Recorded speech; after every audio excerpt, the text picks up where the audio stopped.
अस्सलामुअलैकुम everyone, this is the first part of the video series जो कि किसके ऊपर बनाई जाएगी, ऑडिटर जॉब बीपीएस 17 के जो अभी सिलेबस अनाउंस हुए ऑफिशियली एसपीएससी की साइट पे, उसी से रिलेटेड ये वीडियो है। ठीक है, अब इसमें हम जो मोस्ट इम्पॉर्टेंट एमसीक्यूज़ हैं वो डिस्कस करेंगे।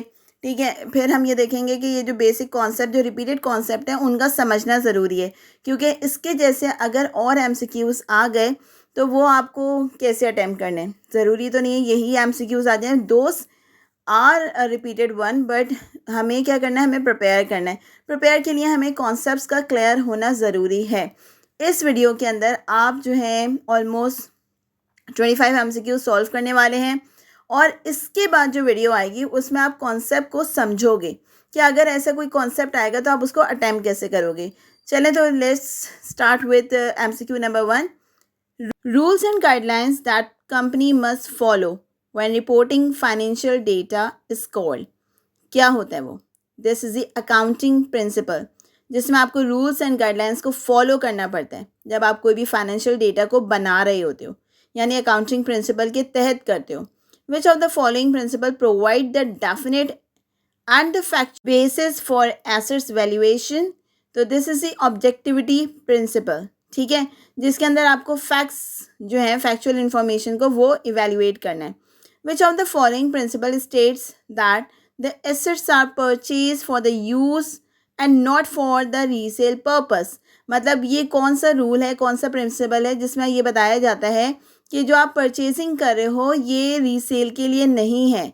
ठीक है, मतलब let suppose if I have purchase a table और the furniture for the company, तो उसमें कौन सा अकाउंटिंग का प्रिंसिपल लगेगा, तो उसमें लगेगा गोइंग कंसर्न प्रिंसिपल, बिकॉज वही फर्नीचर अगले साल भी यूज़ होगा, उसके बाद भी यूज़ होगा। देन नेक्स्ट एमसीक्यू है, which of the following principle assumes that a business with continue for a long time. तो ये भी जो है वो गोइंग प्रिंसिपल है, जिसके अंदर ये अज्यूम किया जाता है कि जो कंपनी चल रही है वो आने वाले सालों में भी ऐसे ही चलेगी। This is a going concern principle. एक तो लोग मेहनत कर रहे होते हैं, सेकेंडली उनकी जो वैल्यूज़ होती हैं वो बता रही होती हैं that this company will run in future as well. फिर हमारे पास आता है accounting principle that states companies owners should be account for separately. Business entity concept, इसमें क्या है, इसमें ओनर को और जो हमारा बिजनेस है हम उसे सेपरेट काउंट करते हैं। ठीक है, बिजनेस में हम जो ओनर परचेजिंग कर रहा है, जो पर्सनल यूज़ की परचेजिंग कर रहा है, that won't be count in the business entity. ठीक है, तो this is a business entity concept जिसके अंदर सिर्फ और सिर्फ प्योरली बिजनेस को देखा जाएगा। Then according to dash the personal expenses paid by Mr. A from his own pocket would not be recorded in business book of account of dash separate entity concept। अब यहाँ क्या हुआ है कि बंदे ने, जो ओनर है, उसने अपने पर्सनल यूज़ के लिए सामान खरीदा है जो कि वो घर पे इस्तेमाल करेगा, जो अपनी डेली लाइफ में इस्तेमाल करेगा, जिससे बिजनेस को कोई फ़ायदा नहीं होगा। तो इस केस में हम सेपरेट एंटिटी प्रिंसिपल को हाईलाइट करेंगे। ठीक है, ये सारे जो प्रिंसिपल हैं ये नेक्स्ट वीडियो में आपको क्लियरली विद एग्जांपल समझाऊंगी, तो ये जो एमसीक्यूज हैं इनको अटेम्प्ट करना बहुत ज़्यादा आसान हो जाएगा।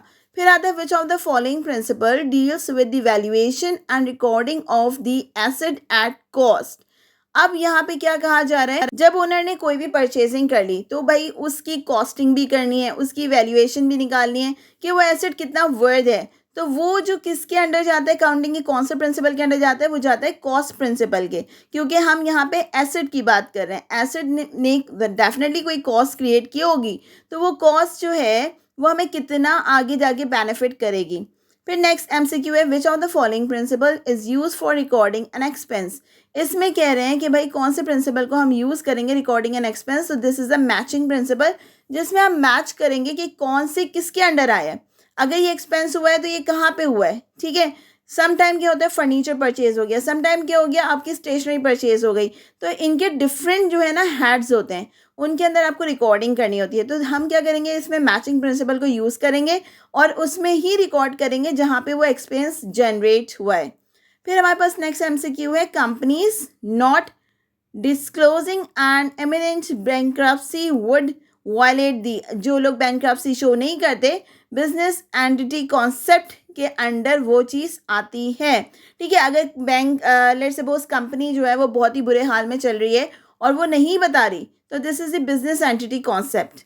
फिर हमारे पास 10th MCQ है, the assumption that state that business can divide up their activities into artificial time period।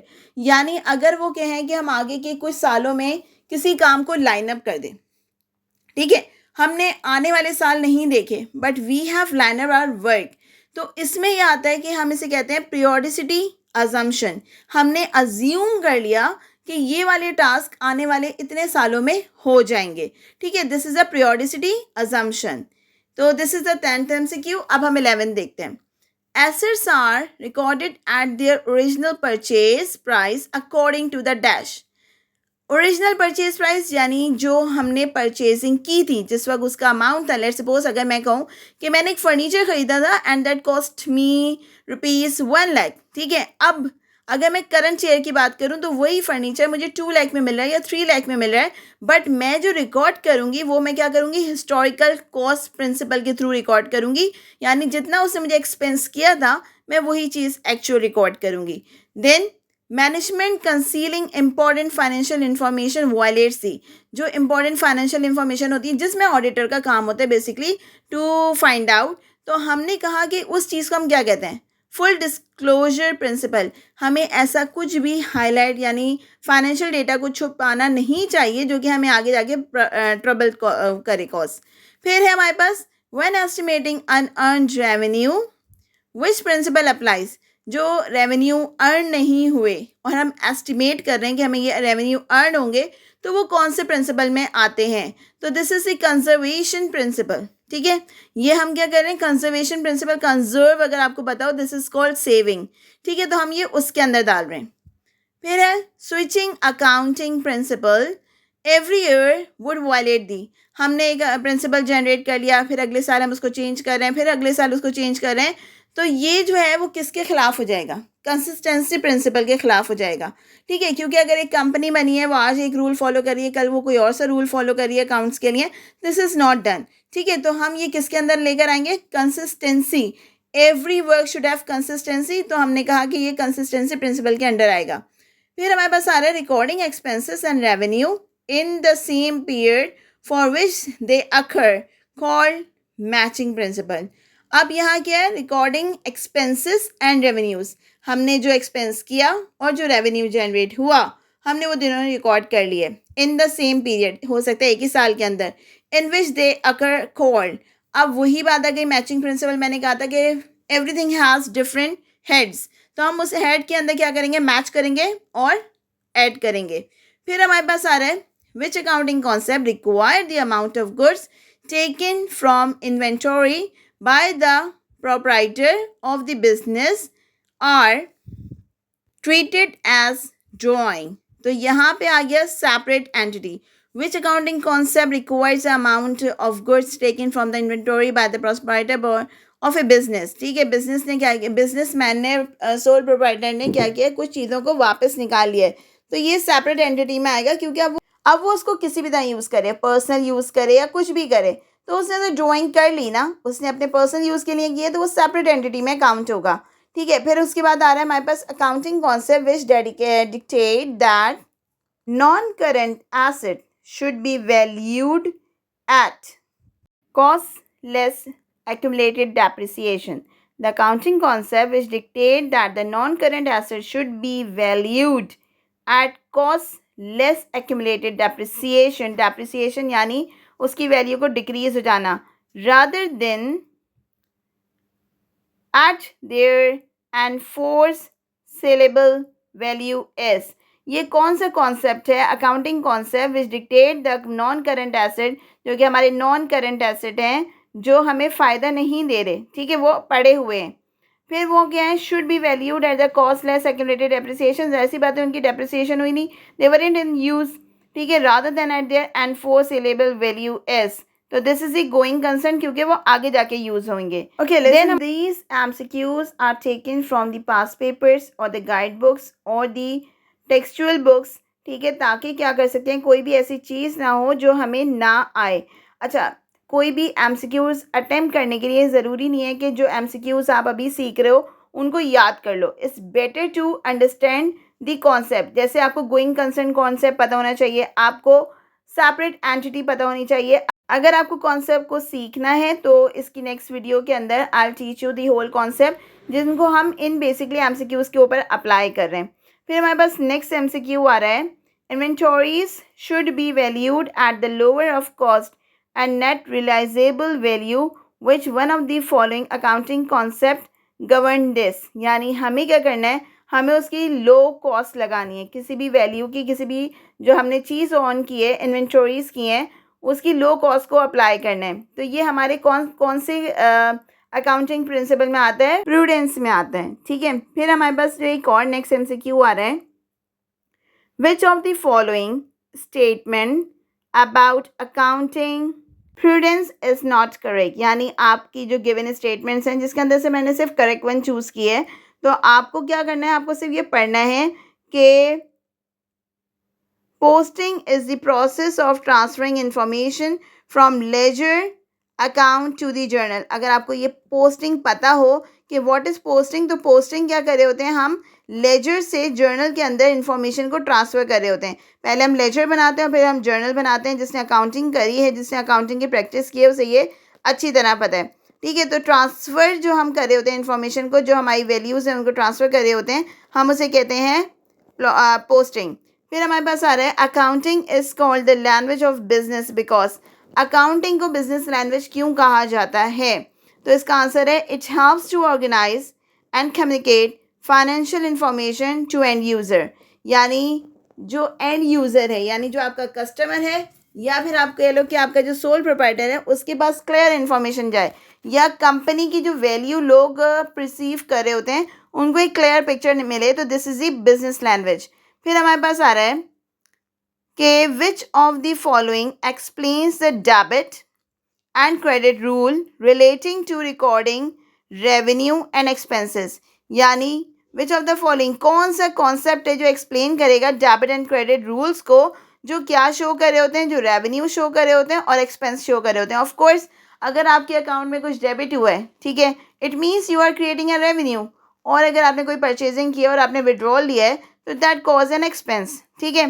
तो यहाँ क्या होगा, the effect of revenue and expense in the owners equity. Equity यानी उसकी उसकी क्या जायदाद है, ठीक है, उसकी क्या वर्थ है वैल्यू मनी की, ठीक है, उसमें से क्या कम हुआ, क्या ज़्यादा हुआ, यानी कितना एक्सपेंस हुआ, उसे कितना रेवेन्यू हुआ, तो ये चीज़ उसमें आती है। फिर आ रहा है, for purpose of measuring business income the life of the business is divided into which of the following. यानी हम अगर क्या करें, हमें पता करना है कि भाई बिजनेस की जो इनकम है, उस इनकम से अंदाज़ा लगाओ कि बिजनेस जो है वो कितने साल तक चलेगा, उसकी लाइफ कितनी होगी। तो this is a concern to be continuous cycle. यानी हमें क्या है, हमें एक आइडिया लेना है, एस्टिमेट लेना है कि हमारा जो बिज़नेस है वो आने वाले इस इनकम से, जो इनकम हम जनरेट कर रहे हैं उससे आने वाले सालों में वो कितने साल तक चलेगा। फिर हमारे पास नेक्स्ट एमसीक्यू आ रहा है, which of the following statement is associated with the accrual basis of accounting. यानी हमें क्या बताना है कि इनमें से कौन सी स्टेटमेंट है that shows the accrual basis of accounting, ठीक है। This is also the terminology और इसकी भी ठीक ठाक एग्जाम्पल्स हैं। अब यहाँ पे आता है, revenues are recognised in the period they are earned. Revenue उसी वक्त हमें रिकग्नाइज करने जिस वक्त हमने उनको कमाया है, जिस वक्त वो हमारे पास आए, regardless of the time period the cash is receive. यानी उस वक्त नहीं जो सिर्फ कैश रिसीव हो और आपने क्या किया, आपने फॉरेन रेवेन्यू जनरेट कर लिया, भाई उसमें से आप क्या निकालोगे, कॉस्ट प्राइस निकालोगे, वो रेवेन्यू थोड़ी है, उसमें से आप कॉस्ट प्राइस भी तो निकालोगे। फिर हमारे पास क्या आ गया, an accounting system is use by the business to. Accounting system किसी भी बिजनेस में क्यों यूज़ हो रहा है, तो उसकी वजह है analyse transaction, handle routine book keeping task and structure information. यानी अगर डेली बेसिस पे कोई बिजनेस काम कर रहा है तो डेफिनेटली उसकी ट्रांजेक्शन्स हो रही हैं, उसको रूटीन बुक कीपिंग करनी है, ये आया ये गया ये चाहिए, ठीक है। स्ट्रक्चर इंफॉर्मेशन एक पूरा एक प्रॉपर पैटर्न में वो चीज़ रखेगा, रैकेट रखेगा। तो this is the accounting system. फिर हमारे पास लास्ट एमसीक्यू आ रहा है आज के लिए, a business event which can be measured in term of money and must be recorded in book of accounts is called। यानी वो जो जो भी कंपनी लेना देना करती है वो बेसिकली ट्रांजैक्शन में आता है, ठीक है। अब वो ट्रांजैक्शन दो एंड पे होती है, ठीक है, डबल साइडेड होती है। डबल साइडेड क्यों होती है?